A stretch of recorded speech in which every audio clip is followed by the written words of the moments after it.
चलो एक बार ध्यान देना बेटा, CM inter group 1 accounting subject, accounting standard चल रहा था AS11। एक बार ध्यान दे लो, स्कोप देख लिया था। डेफिनेशन में एवरेज रेट, जब कभी भी एक से ज्यादा रेट दिए है परचेज से एक पर्टिकुलर रेट में काफी बार होता है, तो वहाँ पे एग्जैक्ट हमें परचेज का रेट नहीं पता होगा, जिस दिन परचेज किया उस दिन का फॉरेन करेंसी रेट क्या है, तो एवरेज ले लेंगे।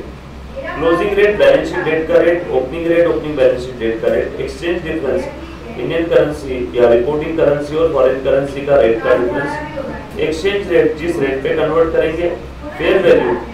दो नॉलेजेबल विलिंग पार्टीज के बीच में अगर ट्रांजैक्शन होता है तो ट्रांजैक्शन जिस प्राइस पे होगा वहाँ पे कोई डिस्काउंट वगैरह नहीं है, कोई जान पहचान वाले के साथ किया हुआ ट्रांजैक्शन कम रेट में, उसको हम लोग फेयर वैल्यू नहीं बोलेंगे। फेयर वैल्यू मतलब दो नॉलेजेबल विलिंग पार्टी जो ट्रांजैक्शन में एंटर करना चाहते हैं, कोई भी अनसाउंड माइंड नहीं है, दोनों भी नॉलेजेबल विलिंग पार्टी है, तो उनके बीच में जो ट्रांजैक्शन होगा उसको बोलेंगे fair value. Foreign currency, other than reporting currency, foreign operation, मेरा सब्सिडायरी, एसोसिएट, जॉइंट वेंचर या ब्रांच अगर कोई फॉरेन में है तो। फॉरवर्ड एक्सचेंज कॉन्ट्रैक्ट, आज के डेट में फ्यूचर के डेट का कोई तो कॉन्ट्रैक्ट मैंने इंटर किया है to foreign currency. Forward rate, spot rate यानी आज का रेट, फॉरवर्ड रेट यानी फ्यूचर का कोई रेट जिस रेट पे मैं रिपोर्टिंग को फॉरेन में या फॉरेन को रिपोर्टिंग में कन्वर्ट करने वाला हूँ करेंसी को, वो फॉरवर्ड रेट है। इंटीग्रल फॉरेन ऑपरेशन और non integral. Integral foreign operation is just like an extension, तो ना प्लीज ध्यान देना, of the HO, of the HO।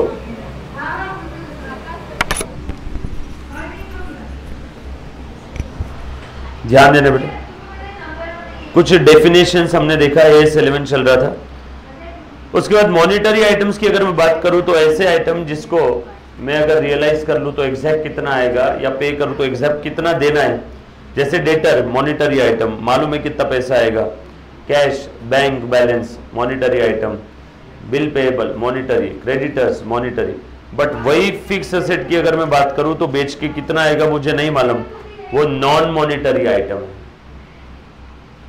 Net investment in non integral foreign operation, मेरी ऐसी कोई ब्रांच जिसका मैं जिसके ऊपर रेगुलर बेसिस पे कंट्रोल नहीं करता हूँ, वो लाइक माय इंडिपेंडेंट ब्रांच है, वो खुद के डिसीजन खुद लेती है और पीरियड के एंडिंग में मुझे रिपोर्ट करती है, तो उस ब्रांच में मेरा नेट इन्वेस्टमेंट कितना है, तो वो हो गया मेरा net investment in non integral foreign operation. Sir लेकिन ये integral non integral foreign operation यहाँ पे क्यों आया, क्योंकि ऐसे फॉरेन ब्रांच जिनके एसेट्स और लायबिलिटी के आइटम को मैं साल के आखिरी में मेरे बैलेंस शीट के एसेट और लायबिलिटी में कंसोलिडेट करने वाला हूं, तो उस फॉरेन ब्रांच के एसेट और लायबिलिटीज के आइटम को मेरे बैलेंस शीट के एसेट और लायबिलिटी में लाते समय किस रेट पे लाना है मुझे वो डिसाइड करना होगा। फॉरेन करेंसी ट्रांजैक्शन मतलब माल खरीदा बेचा, पैसा उधार लिया या उधारी वापस किया, सेटलमेंट ऑफ लायबिलिटी, या एसेट बेचा या एसेट खरीदा, या कोई फॉरवर्ड कॉन्ट्रैक्ट में मैंने एंटर किया, बट ये सब रिलेटेड टू फॉरेन करेंसी है, तो इन सभी को हम लोग फॉरेन करेंसी ट्रांजैक्शन बोलेंगे। सर लेकिन हमें क्या करना है, ये सारे ट्रांजैक्शन किस रेट पे हम लोग कन्वर्ट करने वाले हैं, वो रेट हम लोगों को AS11 बताएगा। इनिशियल रिकॉग्निशन कैसे होगा, एट कॉस्ट नहीं, एट एक्चुअल रेट, और ये सब्सिक्वेंट रिकॉग्निशन है, initial subsequent, initial subsequent. Subsequent में 3 कैटेगरी में क्लासिफाई किया सारे फॉरेन करेंसी ट्रांजैक्शन को। इनिशियल में तो कोई भी फॉरेन करेंसी ट्रांजैक्शन रहो, हम लोग उससे कौन से रेट पे ट्रांसलेट करेंगे, the rate on the date of transaction, spot rate, actual rate. अब ये दोनों भी चीजें एक चार्ट के जरिए आपको बताने की कोशिश कर रहा हूं।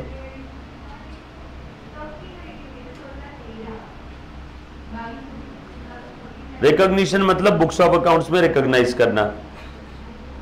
इनिशियल रिकॉग्निशन, पहली बार मैं कोई फॉरेन करेंसी ट्रांजैक्शन मेरे बुक्स में रिकॉग्नाइज कर रहा हूं तो किस रेट पे रिकॉग्नाइज करूंगा, वो फॉरेन करेंसी ट्रांजैक्शन जिस दिन हुआ उस दिन का जो रेट था उस रेट पे रिकॉग्नाइज करूंगा, फिर वो चाहे मॉनिटरी हो नॉन मॉनिटरी हो, नॉन मॉनिटरी में कॉस्ट वाला हो चाहे फेयर वैल्यू वाला हो। और सब्सिक्वेंट रिकॉग्निशन मतलब इनिशियल रिकॉग्निशन के बाद वाला, बराबर है। मॉनिटरी आइटम अगर है सब्सिक्वेंट रिकॉग्निशन में, सब्सिक्वेंट मतलब ट्रांजैक्शन हुआ था 1 जुलाई 20 को, बैलेंस शीट में बना रहा हूं 31 मार्च 21, तो जिस दिन जो ट्रांजैक्शन हुआ उस दिन का जो रेट था वो ये रेट है, एक्चुअल रेट। तो फर्स्ट टाइम वो ट्रांजैक्शन जब रिकॉग्नाइज करूंगा तो उसको बोलते हैं initial recognition.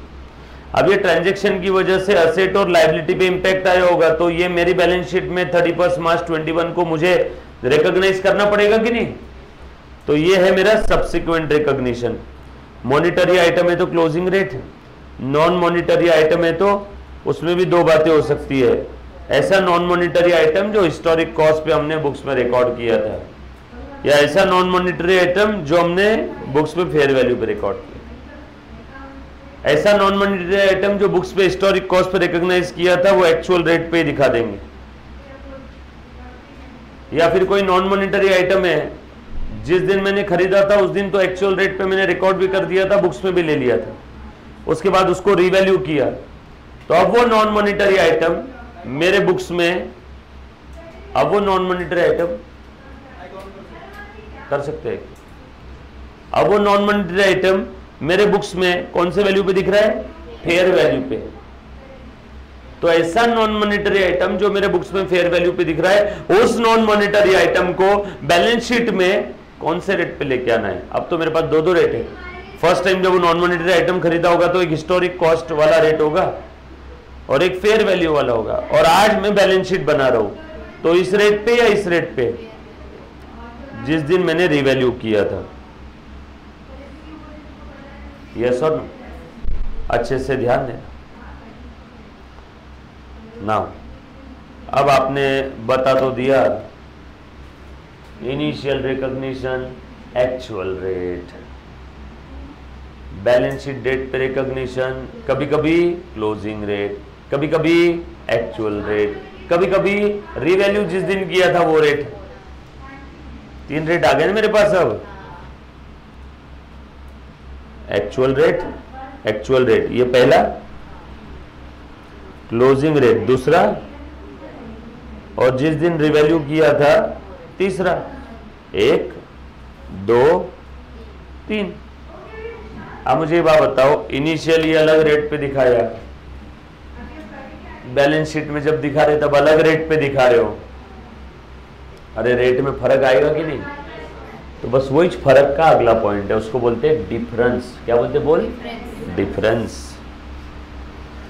Recognition of exchange difference, बरोबर। ये सारा स्टैंडर्ड का किस्सा ही वही है। नमस्कार सर, कसं काय, मजेत, बस। सो इसको हम लोग क्या बोलते हैं, डिफरेंस। अब मुझे एक बात बताओ, ये जो डिफरेंस है ये प्लस भी हो सकता है माइनस भी। सर प्लस माइनस म्हणजे, अरे पापा आपने असेट जब खरीदा था तब रेट था $1 = 50, आज है $1 = 52। वो असेट का वैल्यू तो पर डॉलर $2 से बढ़ गया ना, या कम हो जाएगा। या लाइबिलिटी आपने इनकर किया होगा, जिस दिन आपने लोन लिया तब था $1 = 50, आज बैलेंस शीट डेट पे आप दिखा रहे हो, समझ लो फॉर एग्जांपल $1 = 52, तो अब ज्यादा देना पड़ेगा ना पर डॉलर $2, लाइबिलिटी बढ़ गई, नुकसान हो गया। तो ये एक्सचेंज डिफरेंस जो आ रहा है, डिफरेंस क्यों आता है वो समझ में आया सभी को। इनिशियली अलग रेट था, बैलेंस शीट डेट पे यानी सब्सिक्वेंट रिकॉग्निशन पे यानी बैलेंस शीट डेट पे यानी सब्सिक्वेंट रिकॉग्निशन पे आपके रेट अलग अलग है। सर क्यों अलग है, AS11 ने बोला इनिशियली, तो AS11 सबके लिए बोल देता है एक्चुअल रेट, तो आखिरी में भी एक्चुअल रहता तो ये AS11 आता ही नहीं। इनिशियली एक्चुअल रेट है और आखिरी में कौन सा रेट है, कभी क्लोजिंग, कभी रिवैल्यू वाला रेट, कभी एक्चुअल। तो एक्चुअल एक्चुअल है तो डिफरेंस नहीं आएगा, बट क्लोजिंग और रिवैल्यूड वाला रेट है तो डिफरेंस आएगा ना। तो बस वो डिफरेंस के साथ कैसे डील करना है वो अभी AS11 बता रहे। सो AS11 ने दो बातें बताई हमको अब तक, रेट कौन सा लेना है और रेट बदल गया तो डिफरेंस के साथ क्या करना है। रेट कौन सा लेना है समझ में आ गया सभी को? अब कोई भी आइटम हो समझ में आया, किसी को दिक्कत है इसमें? पक्का? अब चलो डिफरेंस की बात करते हैं। ध्यान देना, अच्छे से ध्यान देना बेटा एक एक वर्ड की तरफ। An exchange difference result when there is a change in exchange rate. वही तो बताया, एक्सचेंज डिफरेंस क्यों आता? इनिशियल रिकॉग्निशन का रेट अलग था, क्लोजिंग का रेट अलग है, तो इसकी वजह से क्या आता है? Exchange difference between the transaction date. बोलो बोलो बोलो, कौन सा रेट है यहाँ पे? एक्चुअल रेट, ट्रांजेक्शन डेट का rate, and the date of settlement of any monetary item arising from the foreign currency transaction. Sir अब ये सेटलमेंट क्या है? अरे बाबा, आपने लोन लिया था, लोन लिया था $1000 का, लोन रिपे कर दिया, तो जिस दिन लोन लिया था $1000 उस दिन का रेट अलग था, जिस दिन रिपे किया उस दिन का रेट अलग था। मैंने इससे $1000 का लोन लिया है, बरोबर है, 6 महीने बाद में रिपे कर रहा हूं। जिस दिन लोन लिया था तब $1 था 50 का, बरोबर है, 50,000 रुपए आ गए मेरे पास। अब जिस दिन मैं रिपे कर रहा हूं उस दिन $1 का रेट है 55। अब इसको तो डॉलर से मतलब है ना, सर रेट 50 हो, 55 हो, 10 रुपए हो, 2 रुपए हो कि 10,000 रुपए हो, इसको कितना देना है? $1000। तो जिस दिन मैं रिपे करूंगा उस दिन मुझे $1000 खरीदने पड़ेंगे मार्केट से, और $1 के लिए कितना देना है? 55। तो मेरे लोन के लिए, रिपेमेंट के लिए कितने पैसे गए? 55,000। सो लिया था तब मिले 50,000, वापस देने के समय प्रिंसिपल अमाउंट में कितना एक्स्ट्रा जा रहा है? 5,000। आया ना डिफरेंस? इसको बोलते हैं सेटलमेंट के समय का डिफरेंस। बात समझ में आई? उसके बाद कौन सा सेटलमेंट है? मॉनिटरी आइटम का। लोन लिया इज द मॉनिटरी आइटम ना, any liability is monetary item, चाहे लॉन्ग टर्म लोन हो चाहे शॉर्ट टर्म हो, क्योंकि आपको एग्जैक्ट अमाउंट पता है कितना देना है। Exchange difference arising on the settlement of monetary item on reporting an enterprise monetary item at a rate different from those at which they initially recorded। दो बातें बोल दी इन्होंने, सेटलमेंट के समय भी डिफरेंस आ सकता है, या फिर आपने सेटल नहीं किया, मैंने इससे लोन लिया था $1000 का, सेटल नहीं किया तो क्या हुआ? साल के आखिरी में बैलेंस शीट में मेरे लायबिलिटी में पारुल दिखेगी कि नहीं? $1000, या फिर जो भी रेट रहेगा उस दिन का, डॉलर नहीं दिखाऊंगा मैं बैलेंस शीट में। साल के आखिरी में एक रेटर दिखेगी ना, तो साल के आखिरी में एक रेटर दिखेगी तो क्लोजिंग रेट पे दिखेगी। हमने अभी थोड़ी देर पहले पढ़ा, मॉनिटरी आइटम है तो रेट कौन सा लेना है? क्लोजिंग रेट, और क्लोजिंग रेट है 55 रुपए का, तो दिया नहीं अभी तक, बट 55 का रेट है, तो मेरी लायबिलिटी साइड में कितने की दिखेगी क्रेडिटर? 55,000। लिया कितने था? 50,000, दिख रही कितनी है? 55,000। आया ना डिफरेंस? सो मॉनिटरी आइटम में दो प्रकार से डिफरेंस आएगा। सेटलमेंट किया होगा तो सेटलमेंट का डिफरेंस, सेटलमेंट नहीं किया तो बैलेंस शीट में तो दिखाना पड़ेगा, तो भी बैलेंस शीट में दिखाओगे तब भी एक्चुअल रेट में और इस रेट में डिफरेंस तो रहेगा, तो डिफरेंस आ सकता है कि नहीं? देखो कौन से दो टाइप का डिफरेंस है, वापस बता रहा हूं। सो या तो सेटलमेंट किया होगा, या तो on reporting an enterprise monetary item. Reporting कब होता है और कहां होता है? बैलेंस शीट डेट पे। कहां होता है? बैलेंस शीट में। या तो सेटलमेंट कर दिया होगा, और ऐसे कौन से आइटम जो इनिशियली हमने रिकॉग्नाइज किए थे एट कॉस्ट और reported in the previous financial statement. ऐसा भी हो सकता है पारुल से मैंने 4 साल पहले लोन लिया था, पिछले फाइनेंशियल स्टेटमेंट से वो इस फाइनेंशियल स्टेटमेंट में कैरी फॉरवर्ड हो गए, मैंने लोन ही रिपे नहीं किया, तो क्रेडिटर एज इट इज, जब तक रिपे नहीं होते तब तक कैरी फॉरवर्ड होते हैं ना, तो इसलिए इन्होंने बोल दिया पिछले फाइनेंशियल स्टेटमेंट से आई होगी। ठीक है, कहीं से भी आई होगी, मुझे रिकॉग्नाइज करना पड़ेगा उस एक्सचेंज डिफरेंस को। सबसे इंपॉर्टेंट इनकम और एक्सपेंसेस। खेल खत्म हो गया, इतना लंबा चौड़ा डिस्कशन शॉर्टकट में बोल देते ना यार, मॉनिटरी आइटम का एक्सचेंज डिफरेंस इनकम एक्सपेंस में रिकॉग्नाइज कर दो, खत्म। मॉनिटरी आइटम का एक्सचेंज डिफरेंस इनकम एक्सपेंसेस में रिकॉग्नाइज कर देंगे ऑफ दैट पीरियड, बरोबर, खत्म हो गया। आगे, however, exchange differences arising in the monetary item that in substance form a part of enterprise net investment in the non integral foreign operations accumulated in the foreign currency translation reserve financial statement, छोड़ दो इसको, but फिर भी मैं बता देता हूँ क्या चीज है, तो अच्छे से ध्यान दें। आज ये मेरी non integral branch, non integral foreign branch, और ये मैं एचओ, ये ट्रायल बैलेंस है, डेबिट क्रेडिट। सर ऐसा ट्रायल बैलेंस देखने की आदत नहीं। Okay, debit credit. अब जो भी ये मॉनिटरी नॉन मॉनिटरी आइटम यहां पे होंगे, monetary item non monetary item, मैंने इसको इंडियन करेंसी में कन्वर्ट कर लिया। अब कन्वर्ट किया तो कहीं ना कहीं डिफरेंस आया होगा ना मेरा, तो नॉन इंटीग्रल फॉरेन ब्रांच के अंदर में मैं वो डिफरेंस डायरेक्टली प्रॉफिट लॉस में नहीं लेता हूं, मैं कहां ट्रांसफर करता हूं, फॉरेन करेंसी ट्रांसलेशन रिजर्व में। फायदा हो गया रहेगा तो रिजर्व में क्रेडिट आ गया रहेगा, नुकसान हो गया रहेगा तो रिजर्व का डेबिट बैलेंस आएगा, foreign currency translation reserve, profit loss. But ये कब की बात है, नॉन इंटीग्रल फॉरेन ऑपरेशन। ये कहां देखेंगे हम लोग, ब्रांच अकाउंटिंग में। इसके लिए मैंने इसको यहाँ पे छोड़ने बोला, और कोई ऑप्शन नहीं, और मतलब और कोई रीजन नहीं। वापस एक बार किसी को देखना है, पढ़ना है तो पढ़ सकते हैं, तो बच्चे और बोलेंगे सर छोड़ने क्यों लगाया।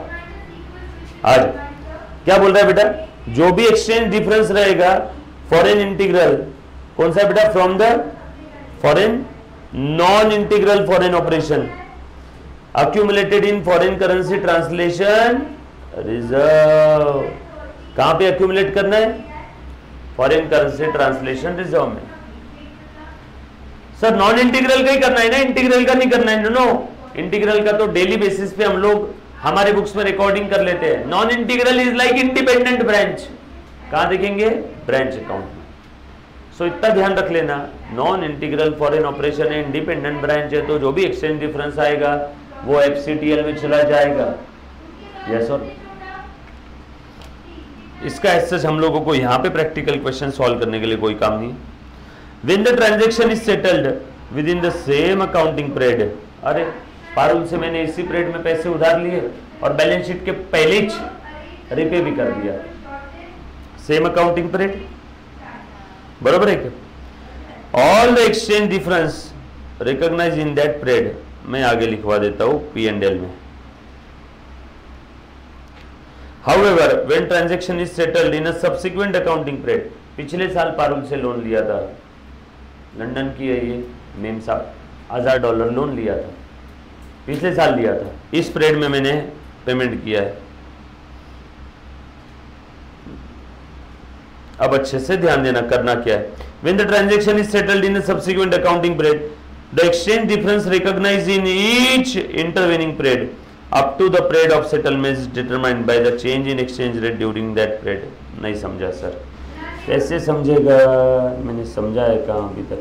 ये लो, previous year 1/4/22, 31/3/23, current year 1/4/23, 31/3/24, current year. ठीक है, पारुल से मैंने पिछले पीरियड में लोन लिया था, कब लिया था, 1 जुलाई को, मेरी एनिवर्सरी वाले दिन लोन लिया मैंने इससे। बोला मुझे पार्टी देना है, $1000 का लोन दे। लोन कौन सा आइटम है, मॉनिटरी आइटम, देगी कि नहीं। हाँ बोलिए, अभी लेक्चर होने के बाद $1000 निकाल के रख। बताओ ये पिछले पीरियड की बैलेंस शीट डेट पे कौन से रेट पे रिकॉग्नाइज किया होगा, 1 सेकंड में आंसर चाहिए। अरे काय का एक्चुअल रेट, क्लोजिंग रेट ना, भूल गए। मॉनिटरी आइटम हम लोग बैलेंस शीट में कौन से रेट पे रिकॉग्नाइज करते हैं, closing. Non monetary historic cost वाला होगा तो actual, non monetary fair value पे कन्वर्ट किया होगा तो जिस दिन फेयर वैल्यू पे कन्वर्ट किया उस दिन का रेट। तो ये मैंने दिखाया होगा, और इस दिन का रेट था $1 is equal to 50। Balance sheet date वाले दिन रेट हो गया $1 इज इक्वल टू 55। तो ये मैंने दिखाया होगा बैलेंस शीट के लायबिलिटी साइड में 55,000, और ये जो 5,000 से मेरा लायबिलिटी बढ़ गया, इसका दूसरा इफेक्ट कहां पे गया होगा, P&L के डेबिट साइड में 5,000 रुपए, बरोबर है।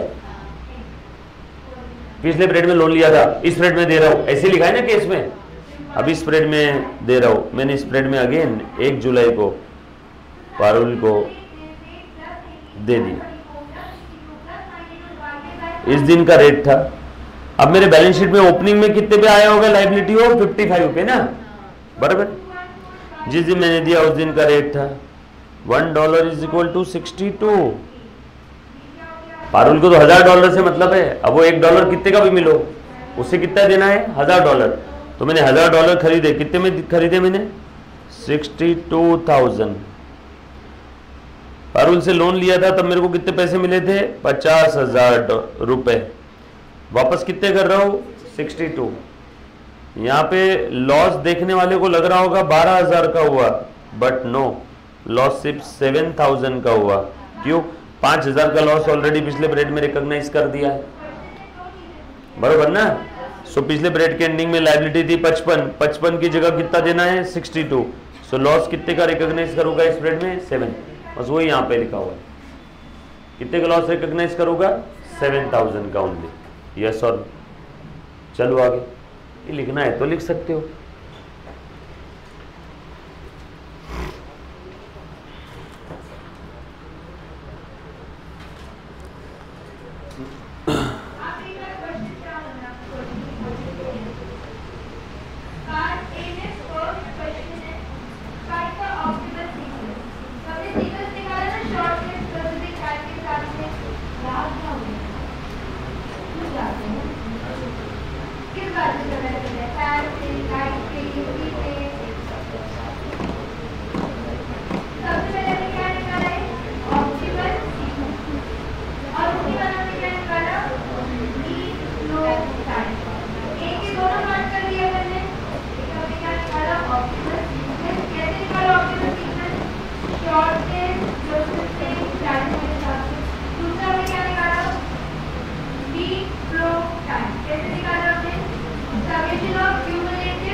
Done?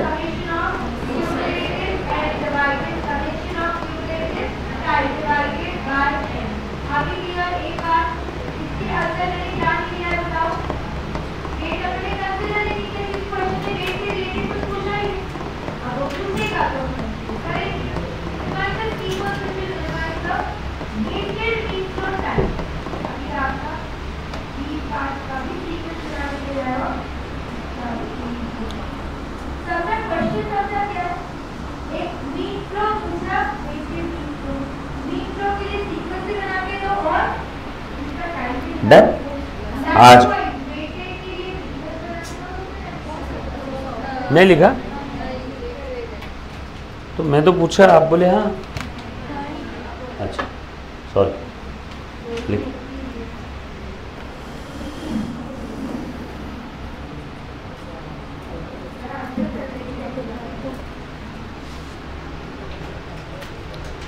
देखिए ना $1000 फिर प्रॉमिस किया इसने। हाँ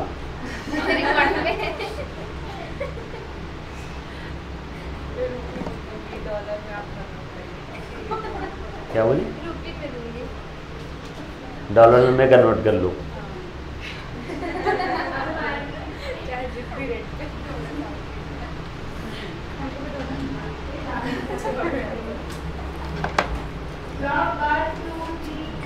देने लायक कौन हो जाओगे डन। लिखा सभी ने,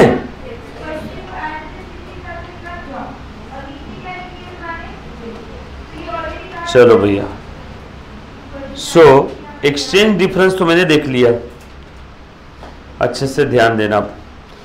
now translation of foreign financial statement of the foreign operation. पहले तो फॉरेन ऑपरेशन को क्लासिफाई करना इन्होंने बताया, देखा है हमने, इंटीग्रल और नॉन इंटीग्रल। एक सिंपल सा गावरान एक सेंटेंस में बताता हूं। इंटीग्रल फॉरेन ऑपरेशन मतलब मेरी फॉरेन की ऐसी ब्रांच जिसकी हर पल पल की न्यूज़ मेरे पास होती है, जो वहाँ पे कुछ भी ट्रांजैक्शन हुआ तो सेम डे में यहाँ पे रिकॉग्नाइज करता हूँ। वहां पे कुछ भी ट्रांजेक्शन हुआ तो सेम डे में यहाँ पे बुक्स में एंट्री पास कर लेता हूँ, सब एक्चुअल रेट पे ही रहेगा। वहां पे उनको परचेस सेल भी करना है तो मेरी परमिशन लेके यहाँ से मेरे हिसाब से ही होगा, और उनको हर समय पे मुझे पैसे भेजने हैं, उनसे लेने पड़ते हैं। मतलब एज गुड एज वो तो मेरा एक्सटेंशन ही हो गया ना यहाँ का, बराबर है क्या? जैसे एक ही बिल्डिंग में 2 फ्लोर पे मेरी ब्रांचेस है, तो मैं ऊपर के फ्लोर पे जो ब्रांच है उसको अपना अलग अधिकार दूंगा क्या? इंडिपेंडेंट ब्रांच नो, मैं बोलूंगा भैया ऊपर के स्टाफ को सैलरी भी देना है तो तू नीचे आ जाना, यहां से ले लेना, दे देना। समझ में आया क्या? मतलब ऊपर में कुछ भी प्लस माइनस होगा तो उसका इमीडिएट इंपैक्ट एचओ में आएगा क्या? ऐसे समझो वो इंटीग्रल है, इंटीग्रेटेड। नॉन इंटीग्रल वो भी मेरी ही ब्रांच है, बट हम एक दूसरे के साथ फ्रीक्वेंटली कनेक्टेड नहीं है, लाइक माई इंडिपेंडेंट ब्रांच। वो खुद ही उनका परचेस करते हैं, वो खुद ही उनका सेल करते हैं, वो खुद ही सब उनका डिसीजन लेते हैं, साल के आखिरी में रिपोर्ट करते हैं। नॉन इंटीग्रल, बरोबर। तो अब उनके फिनेंशियल स्टेटमेंट को कन्वर्ट करना है तो मैं कौन सी बातों का ध्यान रखूंगा? इंटीग्रल नॉन इंटीग्रल वापस नहीं पड़ेगी। अब डायरेक्टली देख लो कन्वर्जन कैसे करना है, प्लीज ध्यान देना। एक सेकेंड, ये भी नहीं, ट्रांसलेशन, हाँ, most most most most important part of this standard. सारा खेल इसी का है, मार्क करके रखना, मोस्ट इंपॉर्टेंट पार्ट।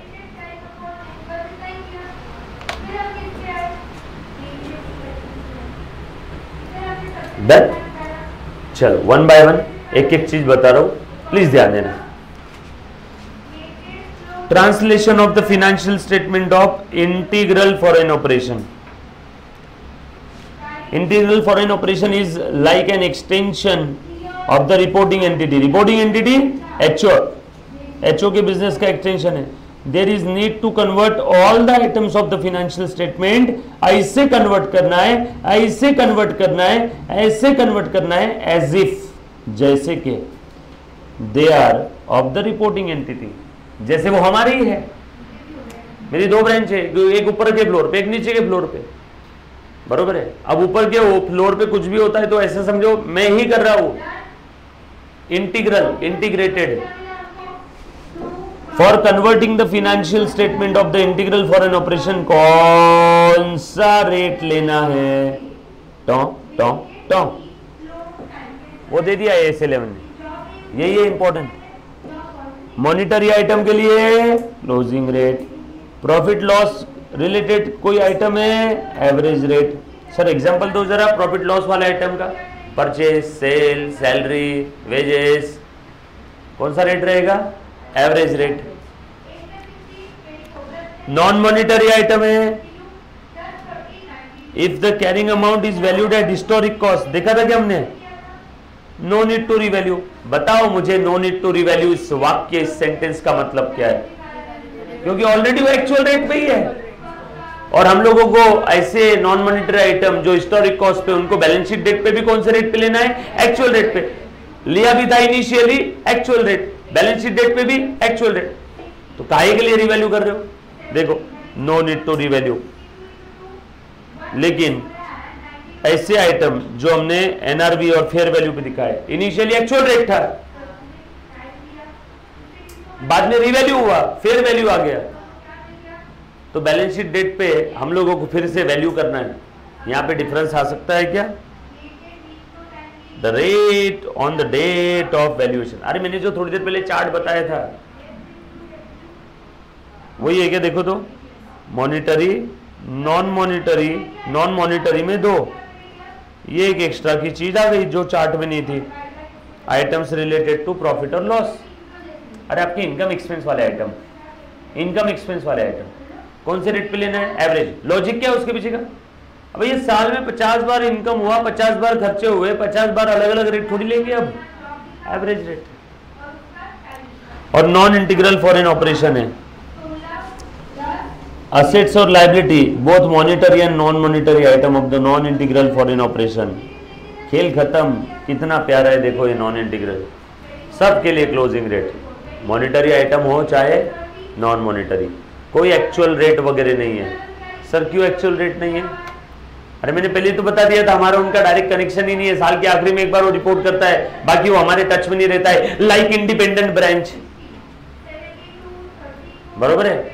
तो मान लो नॉन इंटीग्रल ने ड्यूरिंग द ईयर कोई इनकम एक्सपेंस का आइटम किया, तो मुझे क्या फोन करके बताते बैठेगा क्या कि साहब आज ये इनकम हुआ, आज ये एक्सपेंस हुआ? मुझे पता ही नहीं है, तो एक्चुअल रेट कहां से लूंगा मैं?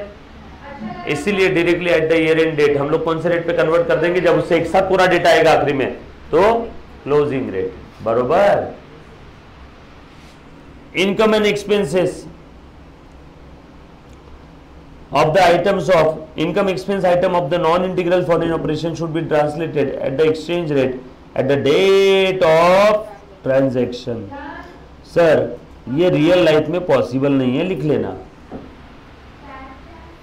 बट थियोरेटिकली आपको क्वेश्चन में दिया रहेगा। बरोबर? all resulting exchange difference should be accounted should be accounted in the foreign currency translation reserve। थोड़ी देर पहले बताया था क्या? नॉन इंटीग्रल का जो भी एक्सचेंज डिफरेंस आ रहा P&L में मत डालना, वो FCTL में डालना, और इंटीग्रल का जो भी डिफरेंस आ रहा है वो P&L में डाल देना। Disposal of the non integral foreign operation. अब कौन बच्चा, देखो मैंने क्या किया, किधर एरो बता रहा हूं, जिस दिन नॉन इंटीग्रल फॉरेन ऑपरेशन का मैं जो मेरा इंटरेस्ट था डिस्पोज ऑफ कर दूंगा, यानी नॉन इंटीग्रल फॉरेन ऑपरेशन को बंद कर दूंगा, तो एक सेंटेंस में पूरे पैराग्राफ को खत्म कर रहा हूं, जो भी FCTL का डिफरेंस रहेगा वो मेरे P&L में आ जाएगा। अब तक लिया था क्या? अब तक कहां था? FCTL में।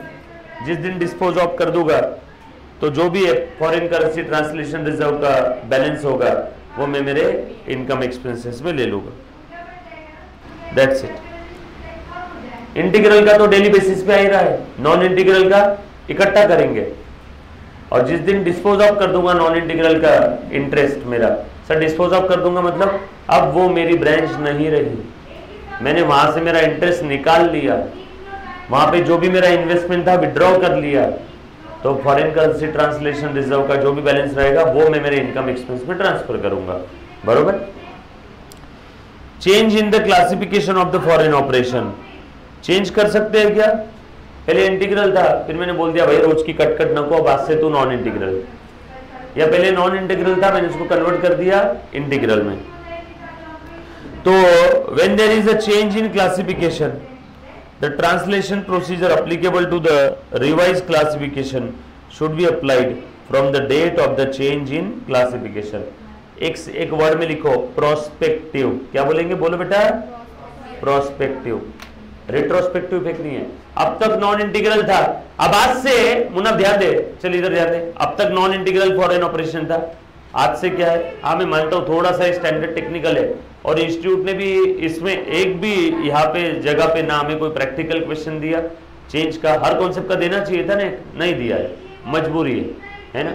अगर इसके ऊपर कुछ भी अगर ऐसा लगता है तो यहाँ पे AS11 और इंस्टीट्यूट को एक बार दो थोड़ी सी प्यार भरी गालियां दे देना, तो आपका गुस्सा थोड़ा शांत हो जाएगा। बट क्या करें, बड़े बड़े स्टैंडर्ड है, आपको दे दिए तित्तू से, जितना मैं मेरी तरफ से कोशिश हो सकती है एक बार बता दो। नॉन इंटीग्रल फॉरेन ऑपरेशंस थे, उसको कन्वर्ट किया इंटीग्रल में। नॉन इंटीग्रल में क्या था? FCTL। तो जिस दिन कन्वर्ट किया तो FCTL को इनकम एक्सपेंस में ट्रांसफर कर देना, क्योंकि अब वो एज अ नॉन इंटीग्रल खत्म हो गया ना, तो FCTL को ट्रांसफर कर दिया कहां पे? इनकम एक्सपेंस में। और अब आज से ये क्या है? इंटीग्रल। तो आज से सारी ट्रीटमेंट इंटीग्रल के जैसी, जो रिवाइज ट्रीटमेंट है, देखो रिवाइज अप्लाइड फॉर। आज तक इंटीग्रल था तो इंटीग्रल का तो सब इनकम एक्सपेंस में जाता ही था, आज से वो नॉन इंटीग्रल है तो बना लो FCTL, यस और नो, और यहां से आगे सब नॉन इंटीग्रल की तरह। फॉरवर्ड एक्सचेंज कॉन्ट्रैक्ट, बोलो बेटा क्या है बेटा? एंटरप्राइज में enter into a forward exchange contract और another financial instrument is in substance a forward exchange contract. Sir नहीं समझा, अच्छे से ध्यान देना। फॉरवर्ड एक्सचेंज कॉन्ट्रैक्ट का एक बेस्ट एग्जांपल मेरे ख्याल से मैंने बताया था यार, आज के डेट में फ्यूचर के डेट का कोई कॉन्ट्रैक्ट में एग्जीक्यूट कर रहा हूं, और मैंने डिसाइड किया इसके साथ कि तो आज के 2 महीने बाद मुझे डॉलर बेचेगी, क्या रेट में? 50 रुपए। अब 2 महीने बाद रेट कुछ भी हो, मुझे $1 कितने में देगी? 50 में। रेट कम रहा तो मेरा फायदा, रेट ज्यादा हो गया 2 महीने बाद तो मेरा फायदा, कम रहा तो इसका फायदा। यस और नो? ये बात समझ में? तो उस कॉन्ट्रैक्ट को मैं बोलूंगा फॉरवर्ड एक्सचेंज कॉन्ट्रैक्ट। ध्यान देना, अब यहां पे क्या बोला है? To establish the amount of the reporting currency required और available at the settlement date, the premium और डिस्काउंट।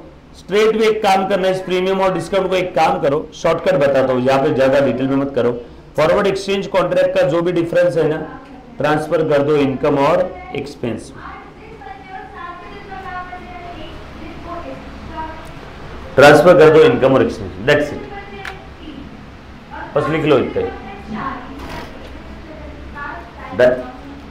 एक्चुअल में ना ये एस 30, 31, 32 से रिलेटेड है थोड़ा बहुत, बट वो आपके सिलेबस में नहीं। फॉरवर्ड एक्सचेंज कॉन्ट्रैक्ट का डिफरेंस कहां ट्रांसफर कर देंगे?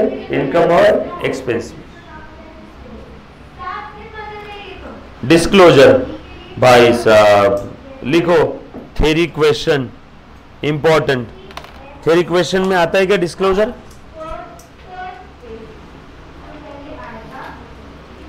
पढ़ो डिस्क्लोजर के आइटम पढ़ो एक बार बेटा, पढ़ो डिस्क्लोजर के आइटम एक बार, बताओ मुझे क्या दिया डिस्क्लोजर। सिंपल है ये, तो पहले कौन आया जिंदगी में? हाँ,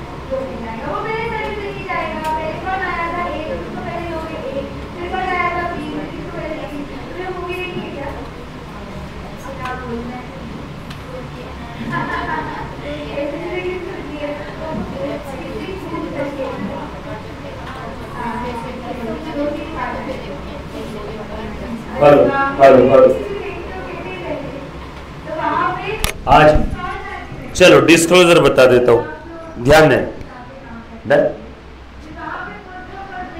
पूरे स्टैंडर्ड में आपने जो कुछ किया, एग्जाम में 3 क्वेश्चन आएगा, state the disclosure requirement of AS 11। पूरे AS 11 में आपने जो किया उसका डिस्क्लोजर देना है। सर नहीं समझा, अच्छे सुनो, पुनः प्लीज ध्यान दें। ड्यूरिंग द पीरियड आपने कितना फॉरेन एक्सचेंज डिफरेंस, ये अकाउंटिंग स्टैंडर्ड की खास बात बताओ क्या?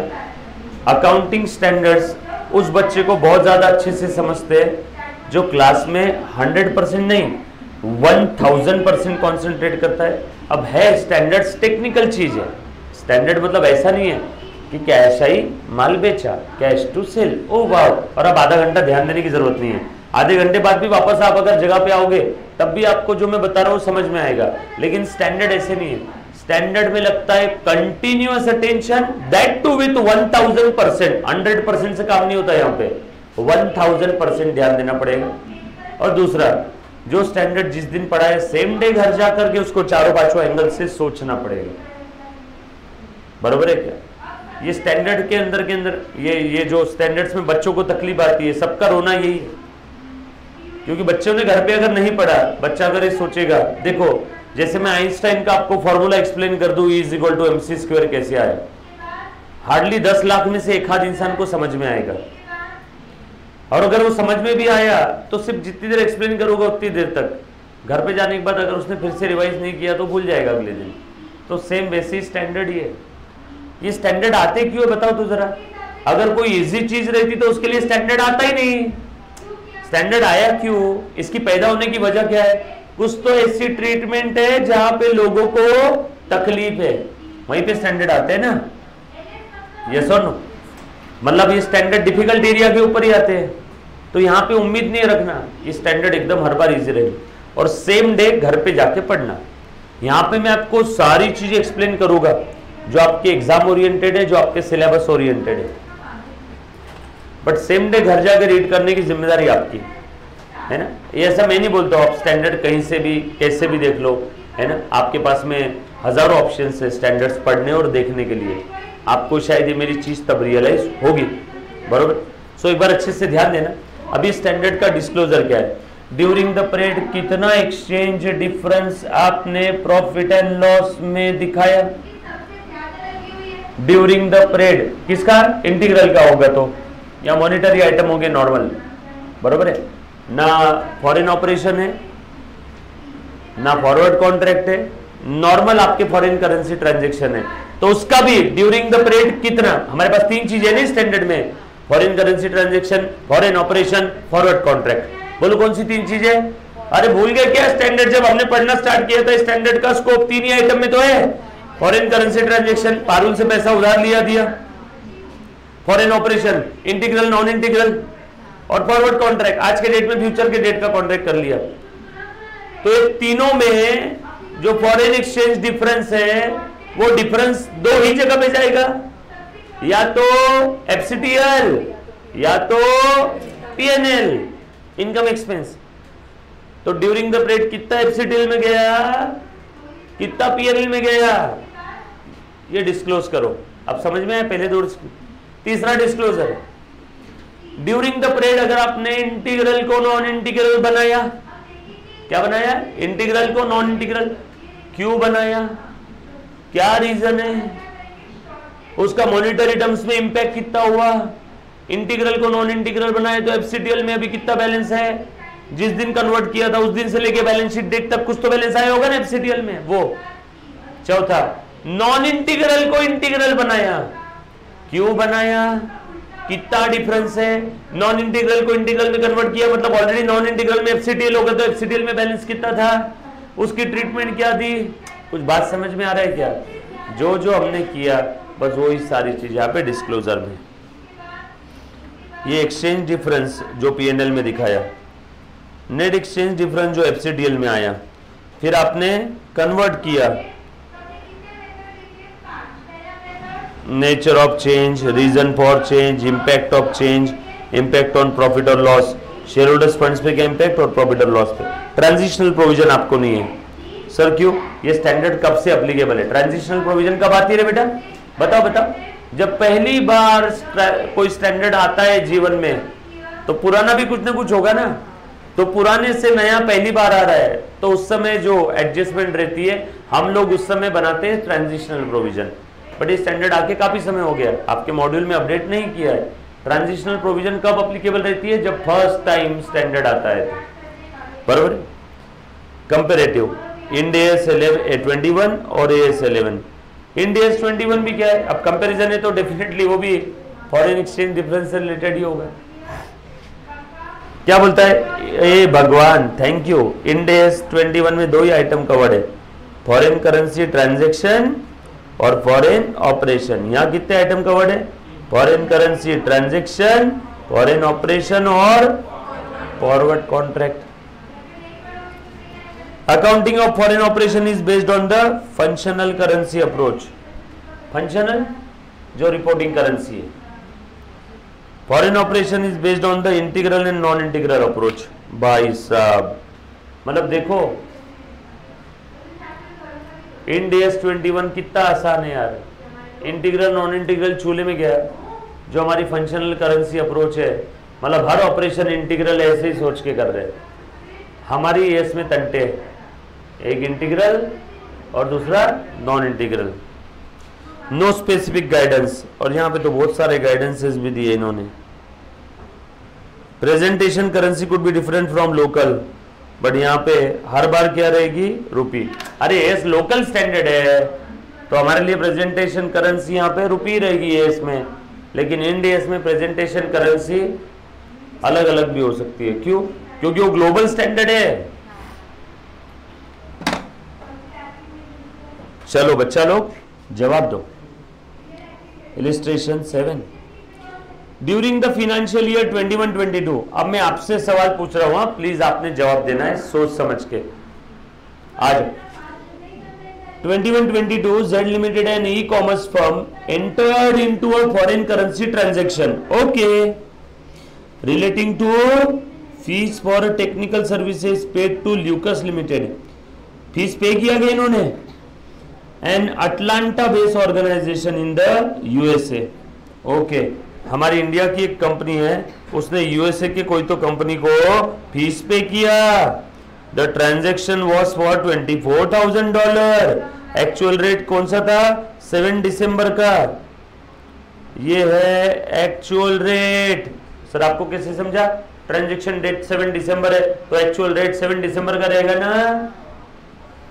उसके बाद the payment for the same was made on 20 May 2022।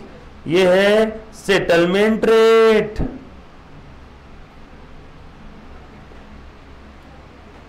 उसके बाद given that exchange rate are on, और ये हमारा बैलेंस शीट डेट दिया है क्या इन्होंने? ये है बैलेंस शीट डेट का रेट, यानी कौन सा रेट बताए? क्लोजिंग रेट, बरोबर। और ये कौन सा रेट है? Opening rate. ओपनिंग नहीं ना रे, ये कौन सा रेट दे दिया उन्होंने? 1 जनवरी का तो कुछ है नहीं। चलो ठीक है, जरूरत पड़ी तो देखते बैठिए। ठीक है, दे दिए। हाँ नहीं, वो 1 जनवरी का रेट है ना, एवरेज नहीं है। एवरेज होता तो ऐसा लिखा रहता, एवरेज।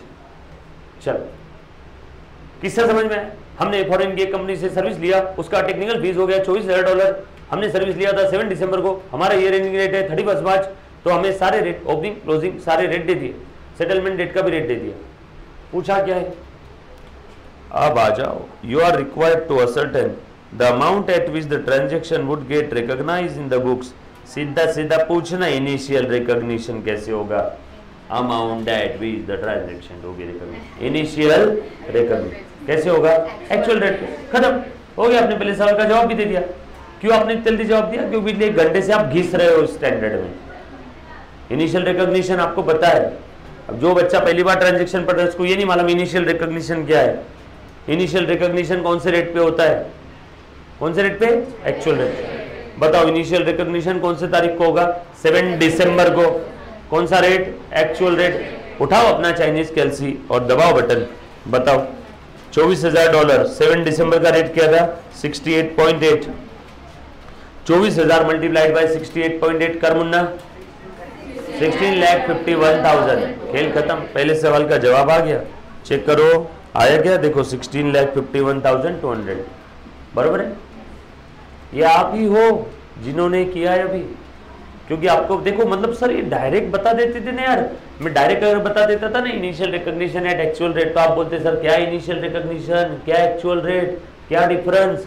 इसलिए फॉरेन एक्सचेंज डिफरेंस क्या है, फॉरेन करेंसी क्या है, फॉरेन करेंसी ट्रांजैक्शन क्या है, इनिशियल क्या है, क्लोजिंग क्या है, इंटीग्रल नॉन इंटीग्रल क्या है, ये पहले सारी चीज देखनी। इसलिए मैंने आपको थोड़ी देर पहले एक चीज बताई थी, इस स्टैंडर्ड का इंट्रोडक्शन इसके मेन पार्ट से भी ज्यादा बड़ा है। मेन पार्ट बहुत छोटा है, वो जो चार्ट बना दिया था वो मेन पार्ट है। उसके बाद calculate the amount of foreign exchange gain और loss to be recorded in the financial statement for the year 21-22। एक और सवाल है इसमें, एंड 22-23।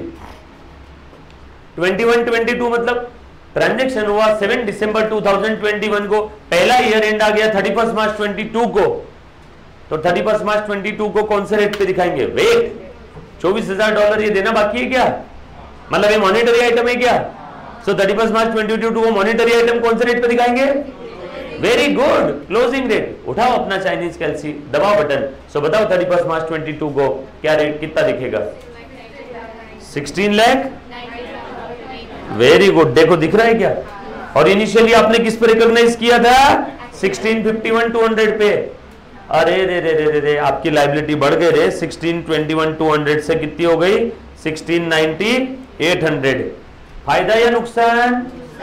कहां दिखाएंगे? Debit of the P&L। कितने का नुकसान हुआ बताओ? दिख रहा है क्या? सेम। क्लियर है? उसके बाद एक और सवाल है, ये तो हो गया 21-22। और क्या पूछा है? 22-23। बताओ मेरे प्यारे बच्चों, 22-23 में ये आपने क्या किया? 21-22 में आपने पे नहीं किया, आपने बस बैलेंस शीट डेट के दिन वो जो यूएसए की कंपनी को देना बाकी था लायबिलिटी, वो बैलेंस शीट में चमकेगी ना, झलकेगी ना, तो बैलेंस शीट में किस रेट पे दिखाना है? क्लोजिंग रेट पे। तो क्लोजिंग रेट पे दिखाएंगे तो लायबिलिटी बढ़ गई, तो वो एक्सचेंज लॉस जो भी था अपना वो हमने पीएनएल में डाल दिया। अभी तक सेटलमेंट हुआ है क्या? नो, सेटलमेंट हुआ है अगले साल 20 मई को। कब हुआ है? 20 मई को। 20 मई का रेट क्या है? हाँ, अब आपके बैलेंस शीट में वो लायबिलिटी 1651 पे दिख रही है कि 1690 समथिंग पे दिख रही है? 1690 ना। सेटलमेंट कितने में हुआ भाई साहब? 71.5 में। कितने डॉलर देना था? $24,000। बताओ 71.50 कितना पेमेंट किया? 70 लाख। भाई साहब निकालो डिफरेंस, 16,90,800 माइनस 70 लाख। देखो आ रहा है क्या? Net loss 25,200। कुछ था रे इसमें? इजी है। अगले सवाल का भी जवाब देंगे आप मुझे। क्या बोला है बेटा यहाँ पे? Subhash limited purchase a machine costing ₹216 lakh on 1/4/21 and the same was fully financed by the foreign currency loan payable in 3 annual equal installment. The exchange rate for $1 is equal to 67.5 and 70.45 as on 1/4/21 and 31st March 22. सीधा था बोलो ना, opening rate closing rate, बरोबर है क्या? उसके बाद first instalment was paid on 31st March 22. The entire difference in the foreign currency exchange has been capitalized. Advice on how exchange gain or loss should be accounted for by the company. भाई साहब हो गया इतना ही question. बताओ, try करो, जवाब दो जवानों।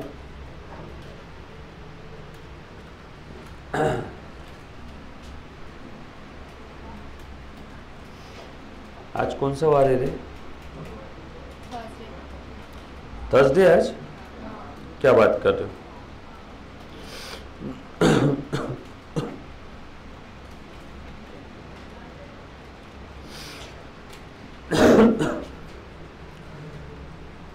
दस सेकेंड का काम था, अब इतना कितना टाइम लगा रहे हो रे बेटा?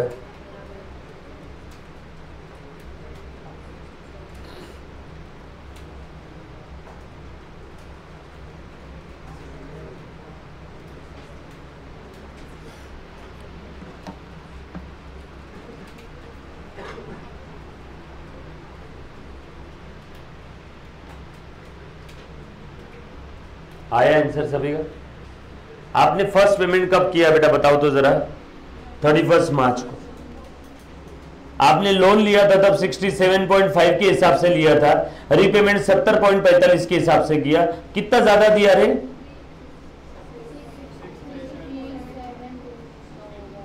60 बताओ ना।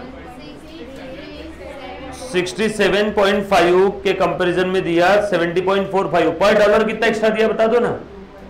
2 पॉइंट, देखो एक सेकेंड, हाँ sorry, 216 lakh 3 equal annual instalment में देंगे ऐसा बोला है क्या? 216 डिवाइडेड बाय 3, 72 लैक्स। हाँ बताओ, तो पहला इंस्टॉलमेंट में आपने कितने दिए? 72 लाख डॉलर। पर डॉलर कितना एक्स्ट्रा दिया? 67 के बदले 70, मतलब ये 2 पॉइंट इंटू 2.95, 212 पॉइंट इतना एक्स्ट्रा दिया। ये हम लोग एक्सचेंज लॉस बोल के रिकॉग्नाइज करेंगे। खत्म।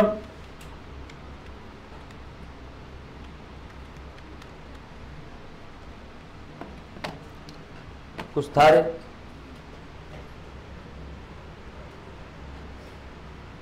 इजी बिजी, पक्की बात। बस ये 2 क्वेश्चन थे, ऑल सेट।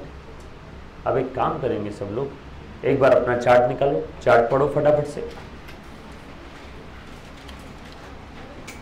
यही रीड कर लो, ये लो।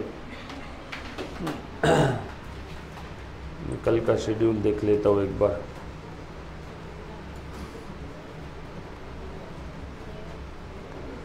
कल क्या है बेटा? कल अपना फ्राइडे है ना?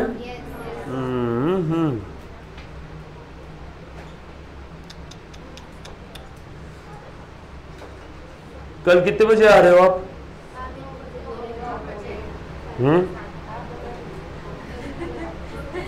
9 बजे आ जाओगे? कल लेट थोड़ा रखूँ? नहीं, आपका लेक्चर रहेगा ना आगे। नहीं नहीं नहीं।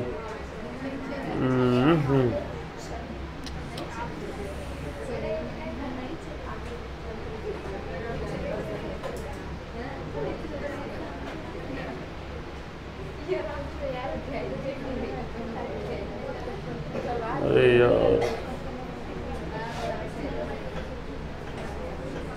कल की तारीख है, कल की तारीख बता।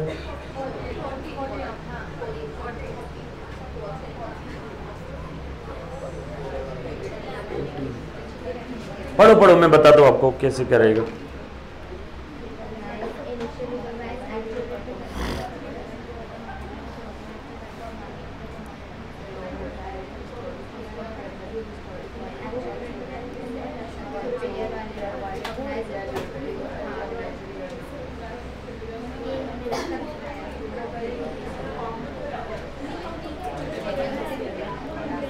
क्यों?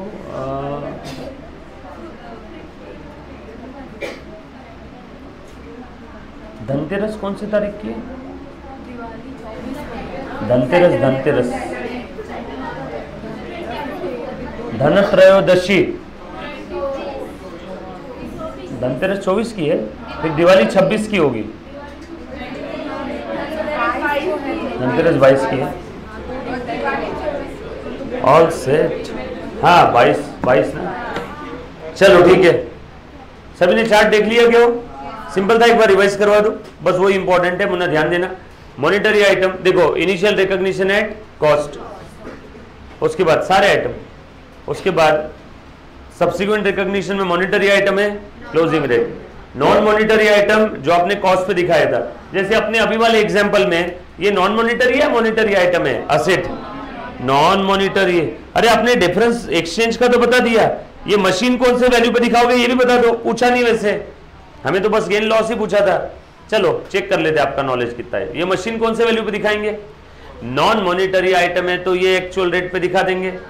हाँ, मशीन को अगर रिवैल्यू किया होगा तो जिस दिन हमने रिवैल्यू किया वो रेट पे, पर रिवैल्यू नहीं किया, मशीन कौन से वैल्यू पे दिख रही है? कॉस्ट पे, तो हम लोग कौन से वैल्यू पे दिखा देंगे? एक्चुअल रेट पे। बताओ, तो मशीन मेरे बुक में कौन से वैल्यू पे दिखेगी? एक्चुअल रेट क्या था? 67.5। निकालने पड़े, कितना आया? 14,582। अरे नहीं नहीं, एक सेकेंड बच्चों, हम लोगों ने हमने रुपीस को,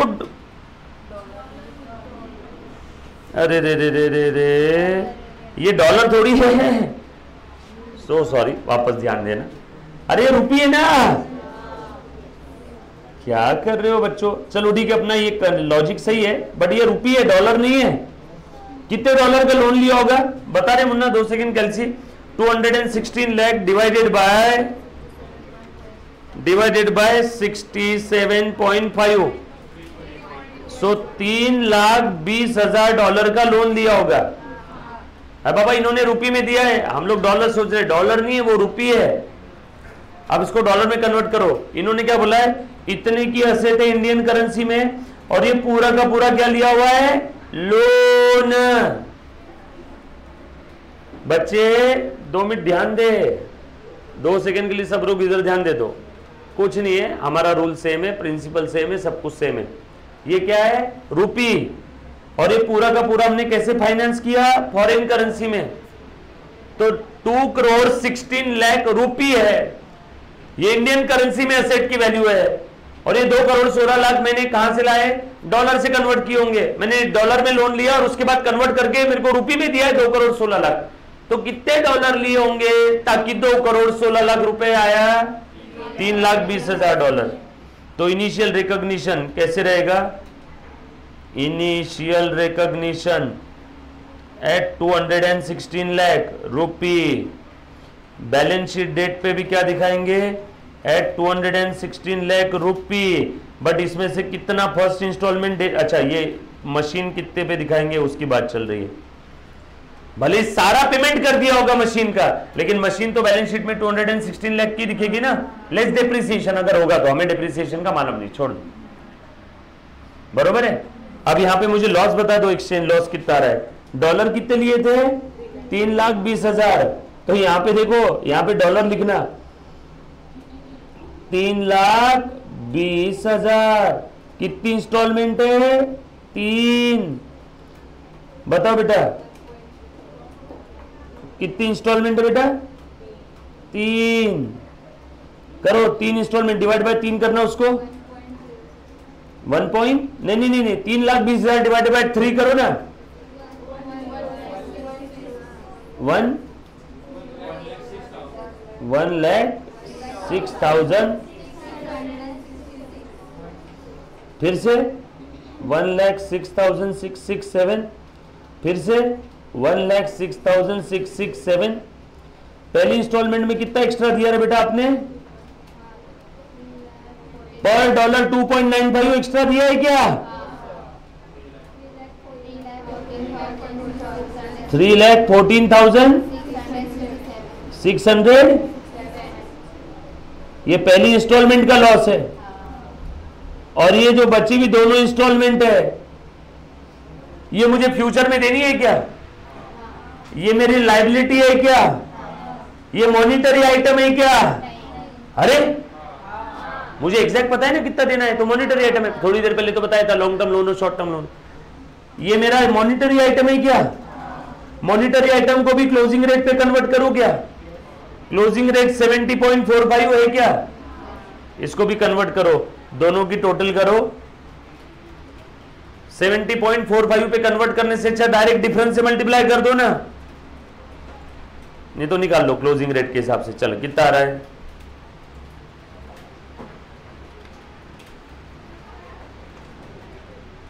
दोनों की टोटल करो, क्लोजिंग रेट से मल्टीप्लाई करो।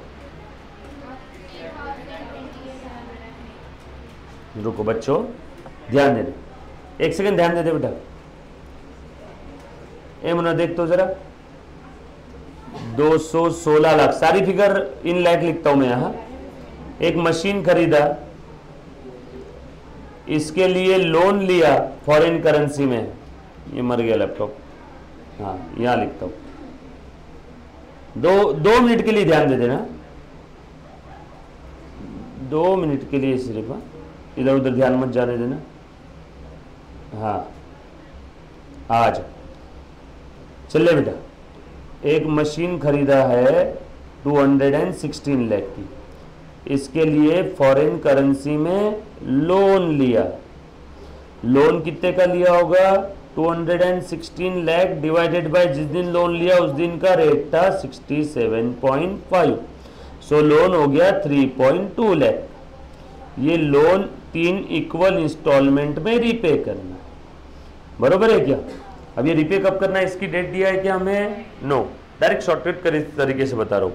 ये लोन जो भी मुझे रीपे करना है, 3 इंस्टॉलमेंट हो 30 इंस्टॉलमेंट हो, आएगा तो सब मॉनिटरी आइटम ही। शॉर्टकट थोड़ा सा यूज कर रहा हूं, आंसर सेम आएगा, कैसे भी कर लो। आएगा तो मॉनिटरी आइटम ही।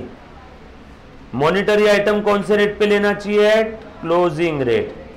लोन लिया था 3.2 लाख का, तब रेट क्या था? 67.5। क्लोजिंग रेट क्या है? 70.45 ना। बताओ नुकसान कितने का हुआ? 3.2 इंटू डिफरेंस डायरेक्ट 2.95। बता बेटा कितना आया? डायरेक्ट एक्सचेंज लॉस लिख दो। सर पहले जो किया था वैसे, उसमें मैंने जो इंस्टॉलमेंट पे किया उसका लॉस अलग से निकाला, और आपको ये बचे हुए दोनों इंस्टॉलमेंट का लॉस अलग से निकालने बोलता था। मैंने यहां पे एक साथ निकाल लिया लॉस। जो इंस्टॉलमेंट पे किया उसका मैं आपको अलग से निकालने बोल रहा था, और जो 2 इंस्टॉलमेंट देना बाकी है वो भी तो मॉनिटरी आइटम ही है, उसका अलग से निकालता था। 2 अलग अलग निकाल के फिर मर्ज करते थे, मैंने तीनों एक साथ निकाल लिया। ये ज्यादा आसान लग रहा है? बोलो कितना आया? 9 इतने का लॉस रिकॉग्नाइज करूंगा इनकम एंड एक्सपेंस। ये समझा? अब रुको, खत्म नहीं हुआ। ये जो मशीन दिख रही है ये कौन सा आइटम है? नॉन मॉनिटरी आइटम, इसको कैसे दिखाऊंगा? Eight actual rate. रीवैल्यू किया होगा तो जिस दिन रीवैल्यू किया था वो रेट पे बैलेंस शीट पे दिखाऊंगा। रीवैल्यू के बारे में कुछ प्रश्न में बोला नहीं है। बता एक्चुअल रेट क्या था? 216, ये रुपीज है रे बाबा, तो डायरेक्ट इसी पे दिखा दूंगा। क्यों कन्वर्ट करना है? अरे रुपीज में तो दिया हुआ है। यस और no? Sir by the way dollar कितने होंगे यहाँ पे? 3.2 लाख डॉलर, 3,20,000 $। मुझे तो एक्चुअल रेट पे दिखाने। अरे 216 एक्चुअल रेट से ही तो आया। अब लिखो, ये लिखो, और प्लीज इसमें किसी को कोई डाउट है तो पूछो।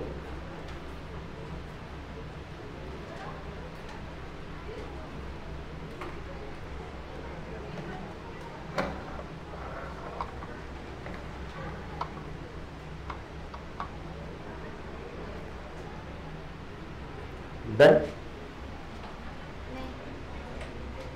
नहीं नहीं डन।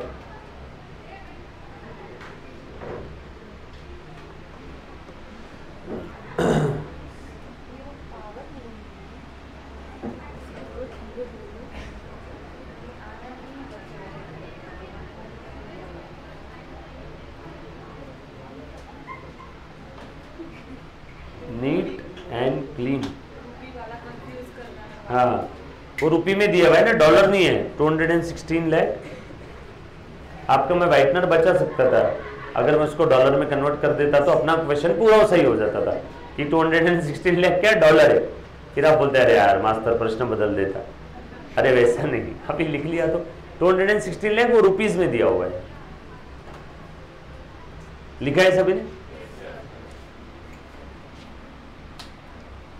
हाँ और कोई ऑप्शन नहीं है नेहा। फिर कल भी सेम टाइमिंग पे रखते हैं क्लास, क्योंकि कहीं से कोई गणित नहीं बैठ रहा है, तो कल सेम टाइमिंग ही रहेगा 9 बजे। All set? पक्का? ये था आपका येस 11। कल हम लोग पढ़ेंगे यार, आज ही येस 10 भी हो जाता था, बीच में अपना 2 बार ये होगा। मुझे वापस पढ़ाना पड़ा ना, वापस वो लाइट जाने के बाद, क्योंकि रिकॉर्डिंग करप्ट हो गई थी वो। चलो ठीक है, हो गया। Thank you very much, love you all, take care, bye.